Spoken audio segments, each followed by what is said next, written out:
Well, good morning and welcome to the show. Jeff Beals at your service. Glad you have joined us this morning. You're not going to find another show in the metro area that talks about what we discuss, and that is Omaha getting bigger, more vibrant, more prosperous, more fun and exciting.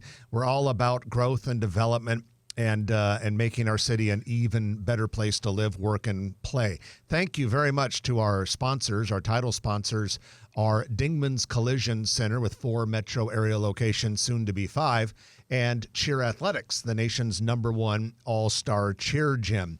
And now it's my honor and duty to introduce my co-host, a man who can walk among the raindrops and never even get wet, Trenton Magid. Thanks. And with that, we're going to go into our news of the week. No, just kidding. We've got a few other things to say before we do that. Good morning, ladies and gentlemen. Thank you. That's the Trenton we usually know and love. Good morning, Jeff. Good morning. So, Trent, I wanted to just start off the show today with a quick shout out. Last Sunday, my wife and son and I and the Hydukes, a couple good friends of ours, we teamed up and did some volunteer work for a nonprofit called Sleep in Heavenly Peace. And our friend Cheryl Hyduke got us involved in this, and turned out when I arrived, I knew a couple people, Greg Kramer and John Kramer, father-son real estate team from NP Dodge Real Estate guys. I know they're heavily involved there, and they were in it. So anyway, I was like, what is this? What is this all about? It was just something. I said, okay, yeah, we'll go ahead and do it. And basically, you go out and you assemble beds for children who don't have beds. Turns out there are thousands of kids in Omaha who sleep on the floor every night. Who'd have thought? And this organization just this year in Omaha has already built and delivered more than 800 beds, and they're working on a lot more of them before the end of the year. So it's a cool need. And anyway, I just wanted to give it a shout out because it was a great experience. So if any of you are looking for an organization, I know because some people are saying, hey, I need volunteer hours, or I want to do something to help the community. Sleep in Heavenly Peace, I do want to give them a recommendation. So how do you find them? Was there just search? There's this thing called Google, and you go in and you go SLEEP in Heavenly Peace. That's what I would recommend. What kind of skill sets do people need? Nothing. So you did it. Yeah, I was able to do it. Actually, I am not bad. I am not bad with tools, if I do say so myself. And they supply most of the tools, and I supply everything. There's a crew leader. Yeah. And how often are they doing this? Periodically. Okay, very periodic. Yeah. So check them out. Sleep in Heavenly Peace, as Jeff says, find them on Google. And it sounds great. People don't realize that there's so many kids that they may not be sleeping on the floor. They might be sleeping with a parent in the same bed, or 2 or 3 sibling people, or whatever. So, but these are the happiest kids, and they get even more happy when they have their own bed. Well, I want to do it again. I'm going to do it again sometime next year. And Trenton Magid has already said he will come do it with me.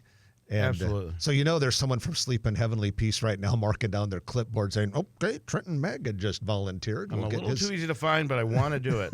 We'll get his name on the list. Anyway, cool organization if you're looking for a place to use your talents and volunteer for the community. All right, let's get into our news of the week, which is brought to you by Eagle Mortgage.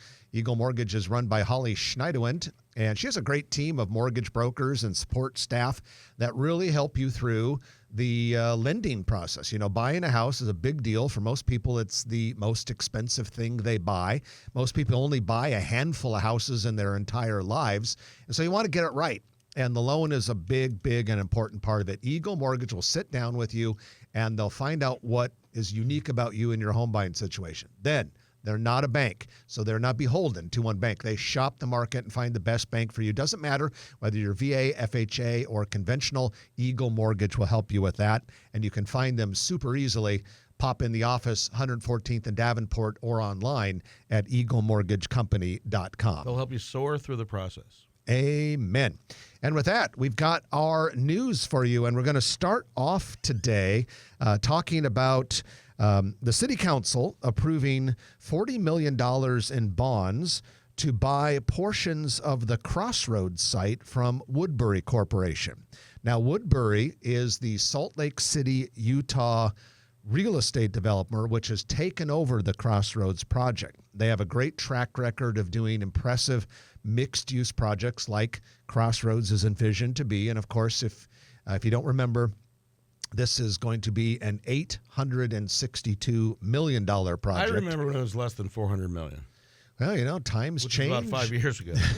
There's been an awful lot of inflation, and I think the scope of the project has gotten bigger now that Woodbury's on board. And in fairness and full disclosure, the city basically is using the tax increment financing dollars. The project's getting about $102 million of tax increment financing dollars, but there's some, what do they call, like lease revenue bonds or something like that? So basically $39 million of that Woodbury tax increment financing will come back to the city because essentially, Trenton, as I understand it, the city is going to basically be a partner in this project. The city will have these 3 parking garages, 2 of which will be underground. Yep. And they'll also own, if I understand correctly, some plaza public outdoor space. And then Woodbury's private stuff will be built, around all this. But so part of the deal is, as you're starting to say, and I rudely interrupted you, $39 million of Woodbury's TIF goes back to the city. Plus, the city is expecting to make money on parking revenue from the garages. Absolutely. And looks like the construction should start this spring. Now, I know a lot of Gromaha listeners are like, well, we've heard that before. All we can tell you is what the expectations are now. You've got a new developer with a tremendous track record, a really logical agreement in place with the city. I think it's good that the city's a partner because they have a little more control over the timeline. And I think it's good that Woodbury's involved because they have a great track record. And a lot of this will be opening around the same time with the library across the street. That'll be really cool. And I think once they start announcing what retailers and restaurants and entertainment things are going there, then it'll really get exciting. And yes, it's taken far too long, even in development timelines, but it's going to be done right. Well, and again, I always like to remind people you are talking about a project that is being called $862 million. My guess is before it is 100% fully built out, which might take 10 years or more, we all know it's going to be more than $1 billion. I mean, so this is going to end up as one of the largest developments in Omaha history when it's all said and done. Billion here, billion there. Before you know it, you're talking about real money. Real money. The U.S. Centers for Disease Control and Prevention has named the University of Nebraska Medical Center in Omaha as one of 10 regional centers for public health preparedness and response across the nation. This is a pretty good deal for Omaha. UNMC will administer public health issues for the states of Nebraska, Iowa, Kansas, and Missouri. To give you an idea about how prestigious this is, besides UNMC, the other regional centers are based at Harvard, Columbia, Johns Hopkins, University of North Carolina, Chapel Hill, U of Minnesota, Tulane University, where Trenton Magid went to school. Absolutely. University of Utah. Go Green Wave. Cal San Francisco, and UW in Seattle. So that's a pretty good, prestigious list right there, I'd say. Except for one. Which one? Go ahead. Oh, Tulane? No. Oh, okay. I'm being political and accurate. On that note, let's go on to our next news item. Tuesday is going to be a big day in Gretna because the city council meets on Tuesday in Gretna. That also happens to be the presidential election day. But on Tuesday, Gretna City Council is going to decide whether to put the $5 billion proposed Good Life District on the ballot. The idea is to have a special election in January that would allow Gretna citizens to vote on the sales tax issues related to the Good Life. Now, as Rod Yates, owner of Nebraska Crossing and the driving force behind this Good Life District in Gretna, has said on this show, his vision includes a project of $5 billion, and 3,000 acres, maybe up to 4,000 acres. So we're talking about something that would be epic. And now there was an article in Nebraska Examiner I believe it was published yesterday, that talks about how this might not be a slam dunk. I mean, because in addition to the size we're talking about, it appears as if there are some disagreements between the developer and the city of Gretna, and perhaps a lot of what ifs and things that are yet to be determined or are certainly unknown. Trent, I think it's, if nothing else, for those of us who care about the growth and development, it's going to be fascinating to watch and see what comes out of Gretna next week.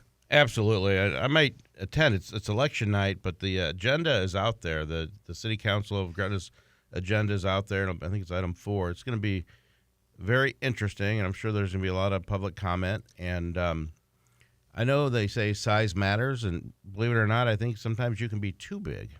And so we'll see what happens. Yeah, it certainly would be transformational if it happens.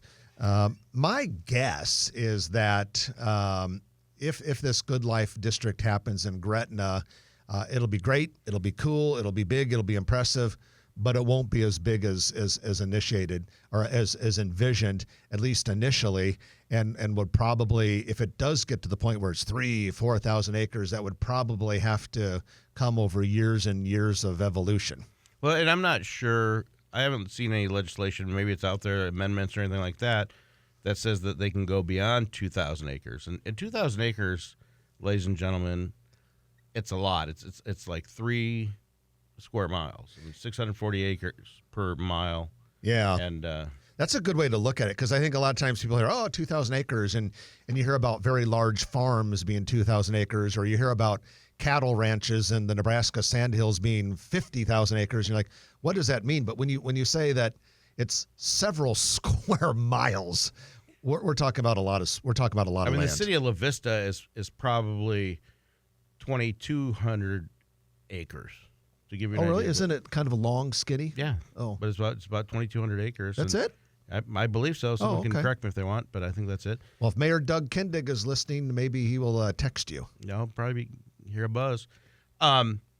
So you also have a plethora of owners, and a lot of that land around there is in developers' hands, and a lot of them can afford to hold and do their own projects. So it'll be really interesting. And our friend Rod Yates has always had a vision, and that vision always seems to expand, and so let's see where it goes.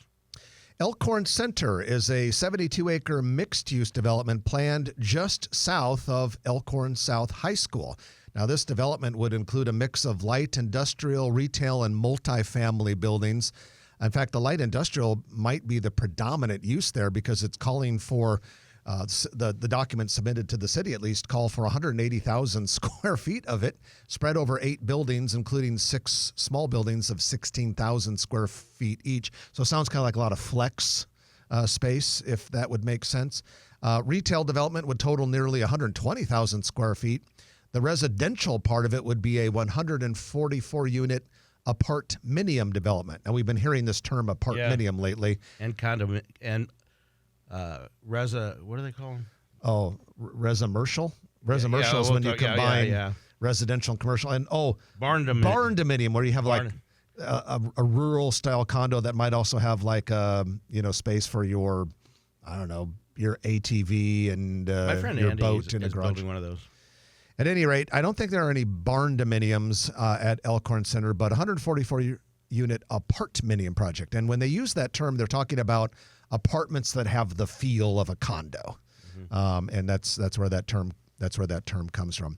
And then finally, the Omaha City Council approved an agreement with MECA, Metropolitan Entertainment and Convention Authority, to accommodate the building of the streetcar vehicle maintenance facility. We've talked about this on the show before, but now that we're going to have this major streetcar system, you have to have a bus barn, so to speak, for these streetcars. And this is going to be built on Lot A, the MECA parking lot to the southeast of the arena.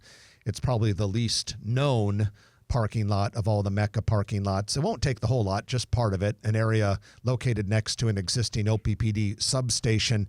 And it's just going to be to the north and in the shadow of the Interstate 480 overpass. Site plans show 3 separate rail entrances into the building. It'll be 2 stories. It'll be cool. So lots of stuff happening in the riverfront area. That is immediately north of the project we talked about last week on the show, the 16-story beam apartment building, the 4-story children's museum, and a 600-stall parking garage. And with that, we conclude the news of the week brought to you by Eagle Mortgage, eaglemortgagecompany.com. When we come back, we're going to talk about Trenton's favorite subject, restaurants. Oh, who am I kidding? It's my favorite subject, too. I'm a food addict as well. And we have our restaurant reporter, Nicole Benchin, with us. You're going to love getting to know Nicole. She's been writing for us for about a half a year now, doing a great job.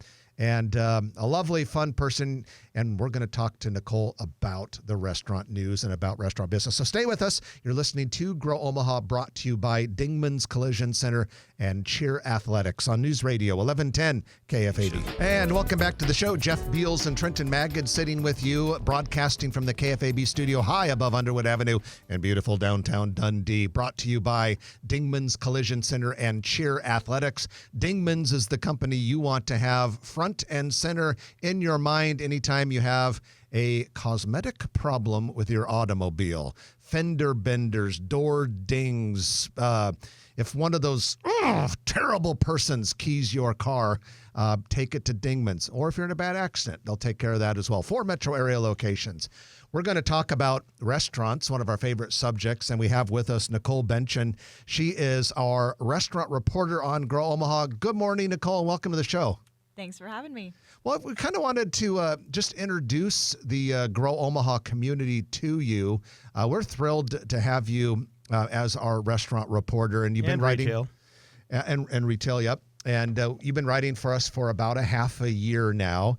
And some people, if they read our growomaha.com news website every day, which we encourage them to do, they'll sometimes see your byline on the news briefs, or if they read our Grow Omaha newsletter, they see you as a contributing writer on there. But I don't know, tell us a little bit about your background. Accomplished author, too. I am an author, yeah. Well, I've been in the media world for as long as I know. It's what I majored in school, and straight out of college, after my first initial job, I was in a magazine role. So I was doing print magazine journalism, social media. I was writing feature stories for them. And within that, I was exposed to the social media world, just working with all different types of media. And now I'm more in like an email marketing role. So I've just kind of always had some type of media facing role, and I've really enjoyed that. And I just love being able to experience different facets of it. And now radio. So. And you're UNL College of Journalism, right? I did, yes. You're not the only one in this room who graduated from the J School at Lincoln. Oh, Not I know. Me. And it's not Trenton. He went to Tulane, as we already established. And stayed well away from the journalism school. But here you are working in Media. journalism. Crazy. So Nicole, you in addition to your love of writing, you obviously have a passion for retail, for restaurant, for entertainment. It's what you reported on previously at another media outlet. Where does your love for restaurants and entertainment and retail come from? Probably from my last gig, honestly. I went from being like the pickiest eater ever growing up. Like I didn't eat vegetables and fruits until I was like probably 22, honestly. Didn't know how to cook or anything like that. And just when I moved to Omaha, I got exposed to so many different restaurants, met so many different business owners and a bunch of different industries. And it just slowly helped me like fall in love with food. I started maturing and actually trying things and not just dismissing foods if I didn't try them. And I think also just getting connected with so many business owners and like learning their stories and their struggles and passions just got me even further invested in the restaurant and retail industry. You said moved to Omaha. Where are you from? I was in Lincoln for school, and then I grew up in David City. David City, Nebraska. So Nicole, let's talk a little bit about the restaurant scene in Omaha. We get a lot of credit as a city for punching above our weight when it comes to restaurants. Our locally owned specialty restaurants are very, very respected. Our fine dining scene is very, very respected. if someone came up to you and said, all right, restaurant reporter, how would you describe the Omaha restaurant scene? What does it mean to you? It's so vibrant. It is so full of love and support. Everyone is very big on supporting local here, and there's a lot of talent in this city. I think people who live in Omaha are very aware of what the culinary scene is like here, but people from outside would not expect this to be as foodie of a city as it is. Along with just so many local spots, there is just so many different options as well. There's very niche places for people depending on the types of cuisines they like. I think there's a lot of development happening more kind of out west. There's more local things happening there. So I would just tell people they are in for a good surprise if they are not familiar with the scene here, because there is definitely something for everyone here. A lot of different options, a lot of ethnic restaurants popping up.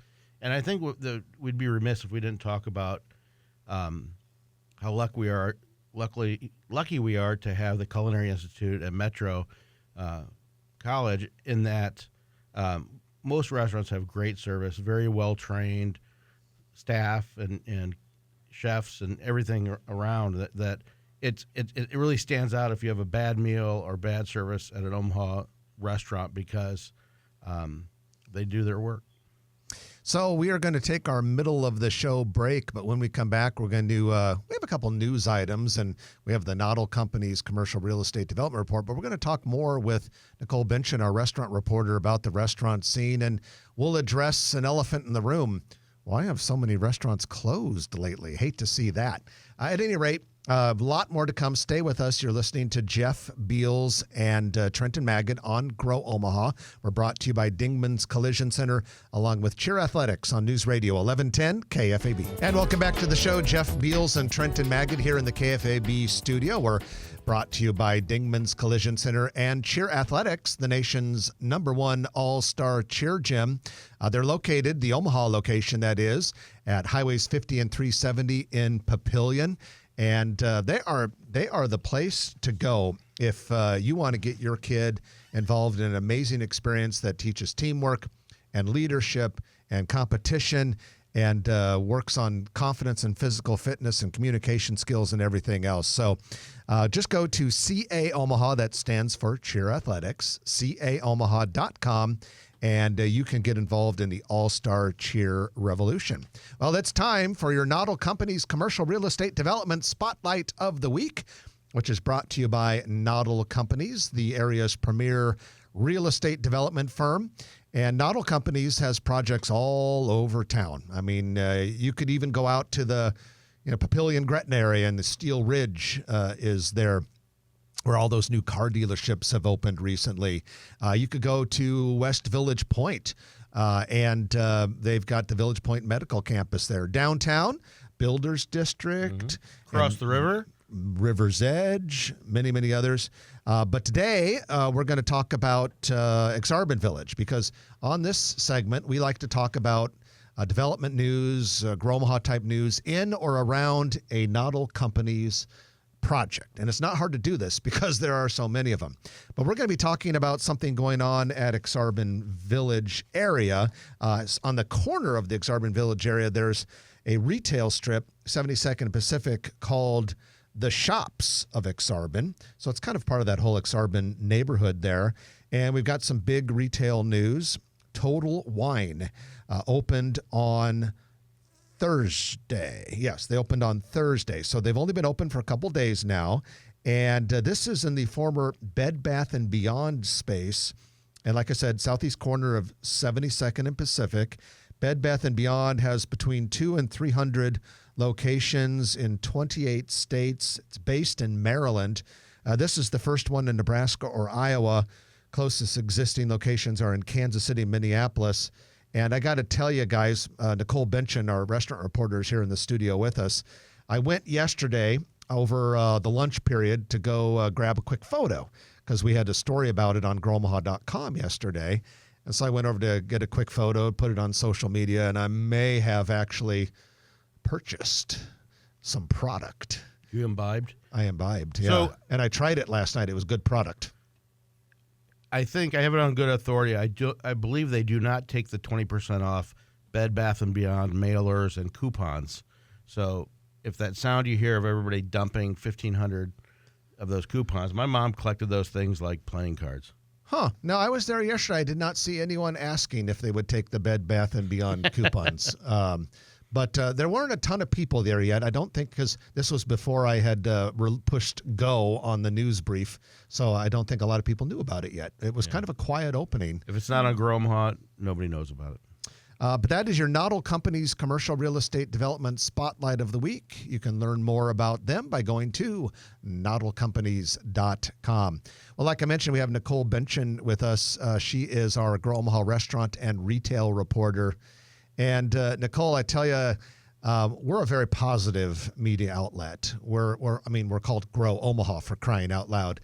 But in the last month, we have had a very unusually high number of restaurant closings we have reported. In fact, during the lightning round today, I'm going to mention 4 restaurant closings this week. Let's talk about that a little bit, because I know in some of the conversations I've had around town, people are saying to me, what is happening? What is happening? I imagine you're getting the same thing.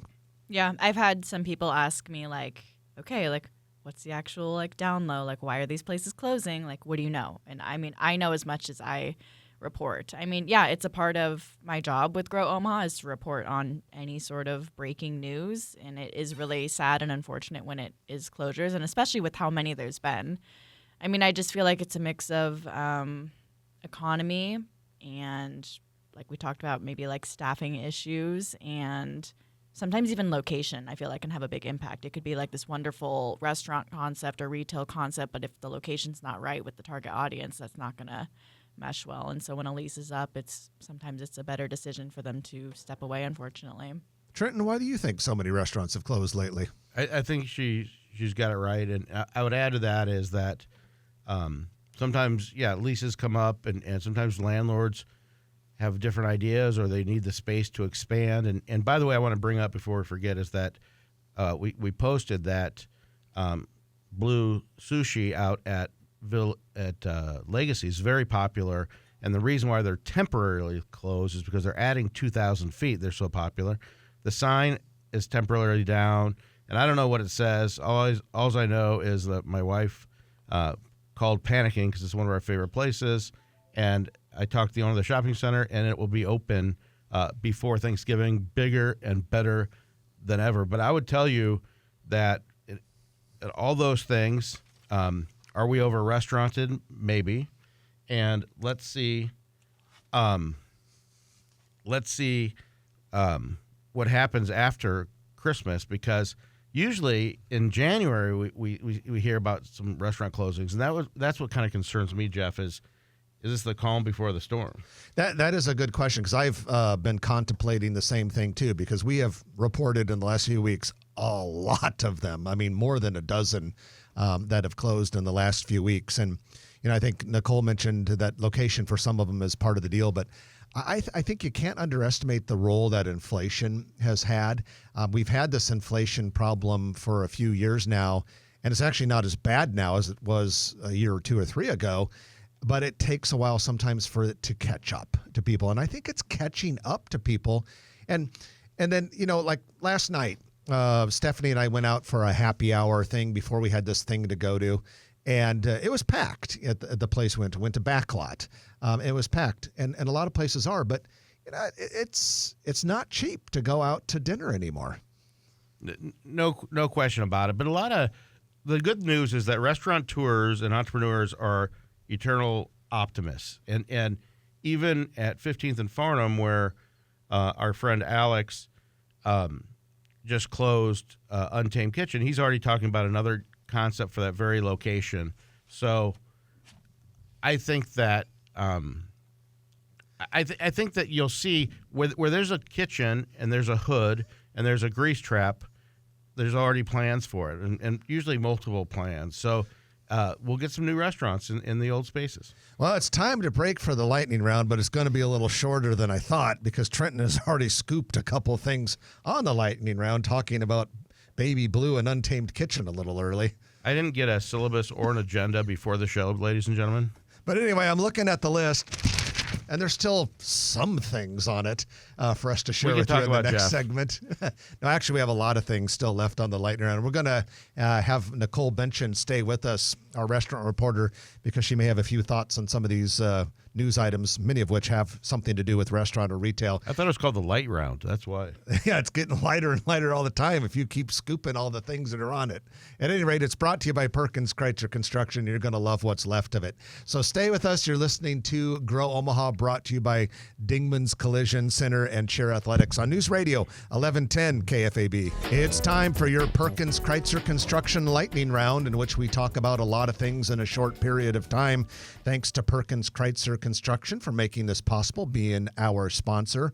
They are a full-service Class A general contractor based right here in Omaha under the leadership of Dave Kreitzer and his team of very experienced and dedicated construction professionals. They work in the Omaha metro area as well as the surrounding area. Now, Perkins Kreitzer Construction does everything. You know, they can do an office building, a church, an industrial building. But today we're going to talk about two Perkins Kreitzer news items that are essentially part of the lightning round. And we do have with us our restaurant and retail reporter, Nicole Benchin, who is joining us. Of course, Trenton and I are here as we always are. But guys, here is the first Perkins Kreitzer construction project that I want to mention. They are going to start construction in about 3 or 4 weeks on a Scissors and Scotch location. Scissors and Scotch is a chain of men's barbershops where a little shot of scotch or other cocktail, or if you're not a drinker, some coffee or whatever, comes with every haircut. This is going to be at 172nd and Evans Street in Whispering Ridge. So that means just south of Maple. This is that retail strip that very attractive looking but sat empty for a while. But now Talus is going in there. A golf store is going in there. And, of course, now Scissors and Scotch. So that's cool pickup. And then the other Perkins Kreitzer construction project that we want to mention today is Omaha's first Ziggy's Coffee. Sure. I know, Nicole, you reported on this. We do have an official opening date. Dave Kreitzer told me himself, November 22nd at 201st and Q, but that's the first Ziggy's in the state. Or there's one in Nebraska, a couple in Nebraska, but the first in the Omaha Metro. Yep. All right, so let's get into some of our news today. First of all, we have a cafe in Bellevue called Lighthouse Cafe. It's already there in Old Town, 119 West Mission Avenue. It is expanding and also opening in the bays next to it a coffee shop. So we'll have Lighthouse Cafe and Lighthouse Coffee Shop. So good to see that happening. It sounds like the coffee shops aren't hurt by the restaurant closings. Doesn't seem to affect the coffee shops at all. Woo! Nicole, you had a story in this week's newsletter. Taste of India has relocated to the old Farnham House Brewing Company at 36th and Farnham. Mm-hmm. That's really awesome, too, because I know they were in a very, very small space. So for them to be able to expand like that, I think that's great for them. Trenton, proof of what you just said, I have 2 more coffee shops to tell you about. Great. The first one It's is a liquid business. Cabin Coffee is opening its first Nebraska location at 99th and Portal Road in Papillion. Drive-through coffee chain based in Clear Lake, Iowa. Currently has 23 locations in 7 states.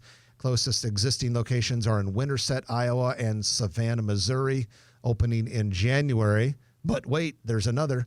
Uptown Java held a grand opening last Thursday in the former Fala's Treasures Coffee House in Old Town Elkhorn. And this one is operated by Fresh Hope for Mental Health. It's a ministry founded by Pastor Brad and Donna Hofs, and all profits go to support that mental health ministry. So the coffee shop business is indeed booming.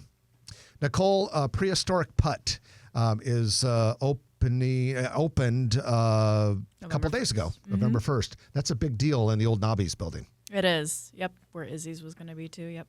So they still have to find another restaurant, it sounds like, if they haven't already. Yeah. If they're wanting to still have that, yeah. Yeah, because Izzy's was going to go there and decided that it may have been they may have been biting off a little more than they were ready to chew, and they wanted to focus their efforts on their existing brick and mortar store downtown and their very popular food truck. A little more than they wanted people to chew. a little more pizza than they wanted to chew. All right, guys, let's bite the bullet here and get into a little bit of talk about the closures. Here are the 4 for this week. Johnny's Italian Steakhouse in Village Point. Trenton, you know something about this one. Yeah, and that's because their liquor license expired October 31st, and their 20-year lease is over December 31st, so they made a decision. They tried to buy the building. That didn't happen, so they're out. And that same company, which is based in the Quad Cities area, does plan to open Burger Shed, a chain of burger places that they own, next year southwest of 180th and Maple. Yeah, and that's a spinoff of Machine Shed, I believe, another popular restaurant that they own. Yeah, in Iowa and Illinois. Nicole Greenbelly has abruptly closed at 114th and what is that? A little south of Dodge. Yeah, they were around for a long time. I think it was a pretty abrupt closure, if I remember Yeah, right. I think I don't know if it was management, financial, or what, but it just seemed like they didn't have their stuff together. They wanted to grow up big, and that just didn't work. Trenton Untamed Kitchen at 14th and Farnham closed. Yeah, great concept. All that construction. In 2 years, it'll be amazing. Alex Harrington, who's a great operator, has 8 Picklemans, which is delicious. Across the street, they're crushing it. And so he's already thinking about another concept for that location. The Bellevue Bay Water Park, we have an official opening or a groundbreaking date for that. Well, I don't have the official date, but we have an official month, if you will. Bellevue Bay Water Park, $60 million project. Groundbreaking is now expected to take place in March instead of this fall. It was originally going to be late this year, but they just think it'll work better if they wait till March. This is still planned to open in late 2026 in Bellevue, Kennedy Freeway, and Platteview Road. Music's playing, so we are done. Nicole Benchin, thanks for joining us. Thank you for having me. I'm so happy to be here and be a part of Grow Omaha. Nicole Benchin, our restaurant and retail writer. But that's it for this week. I'm Jeff Beals. And I'm Trenton Maggin. You've been listening to Grow Omaha, brought to you by Perkins Kreitzer Construction, Dingman's Collision Center, and Cheer Athletics on News Radio 1110 KFAB. If you like this video, be sure to hit those like and subscribe buttons. And remember, Grow Omaha is not just media. This is a mission. We are trying to build up Omaha and make it an even better place. We can only do that with your help. Share this video with your friends, neighbors, and family.